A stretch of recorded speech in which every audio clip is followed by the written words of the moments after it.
Hello, it's Delegate Hough here for our weekly update, and I have with me Delegate Neil Parrott, and Delegate Parrott and I share an office together, so he's actually right across the hall here.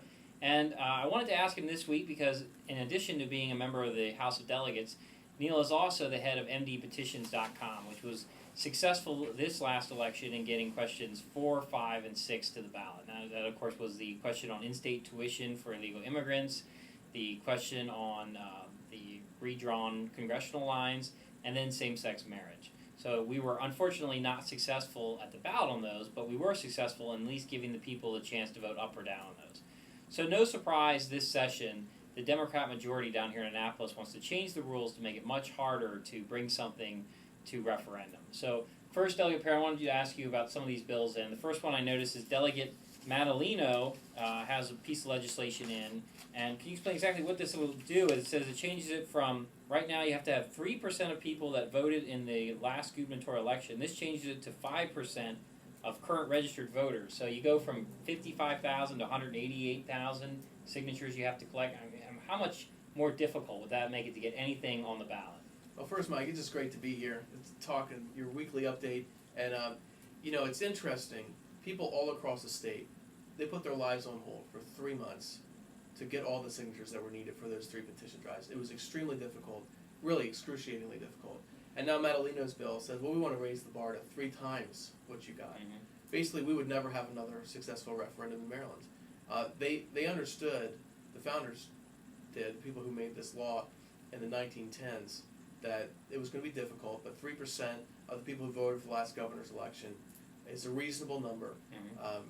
Again, we haven't had one in 20 years. Mm-hmm. And so now they say, oh no, there's a threat that they might be able to do another one. Well, that's just ridiculous. This is not a way to govern. They're trying to shut down the people of Maryland so they have no say at all, and they can keep their own power here in Annapolis. It's just wrong.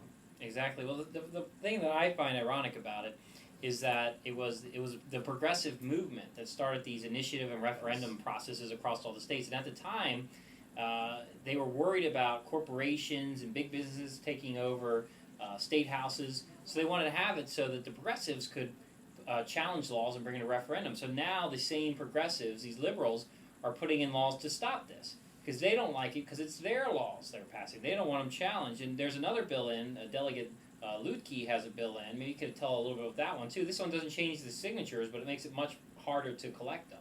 Well, the first bill actually has to go, it's a constitutional change, because they're changing the numbers in the Constitution. Mm-hmm. That would be the Madaleno bill. That's right, the Madaleno bill makes it almost impossible. But Delegate Lutke's bill takes a backseat approach, and it doesn't change the Constitution, but it changes all the requirements on the back end, and it makes it basically impossible again to be successful in a petition referendum. It shuts down MDPetitions.com.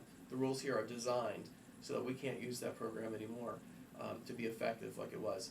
It's really legislation aimed at, again, just shutting down the people of Maryland so that it can't have a successful petition drive. You know, one of the things in the Lutke bill is that circulators have to have training.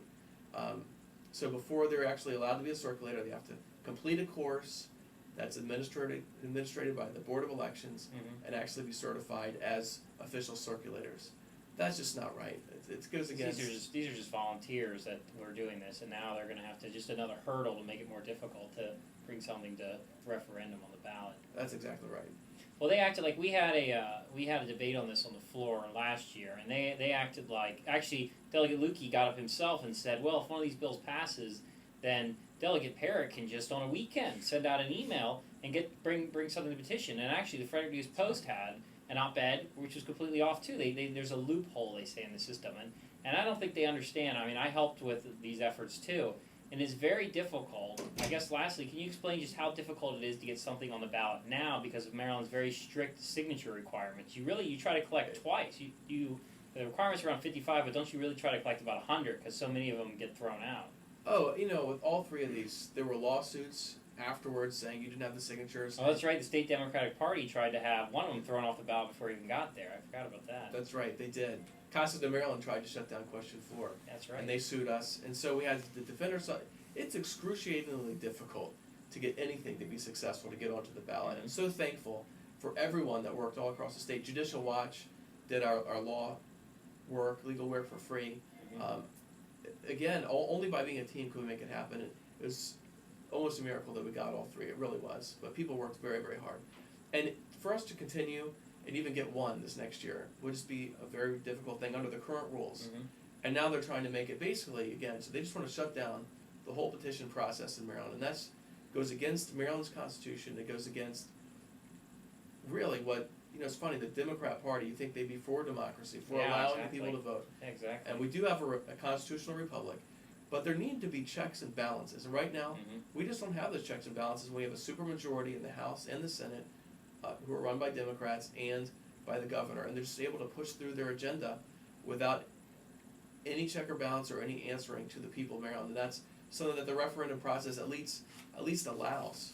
Yeah, exactly. Well, the bills are, just so you folks know, it's Senate Bill 706 by Senator Madaleno. And what's the Lukey bill number? It's House Bill 493. And actually there are hearings next week, so if anyone wants to come, we would love to have you here on Thursday of next week just to testify that this is really wrong. We want to keep the petition process going in Maryland.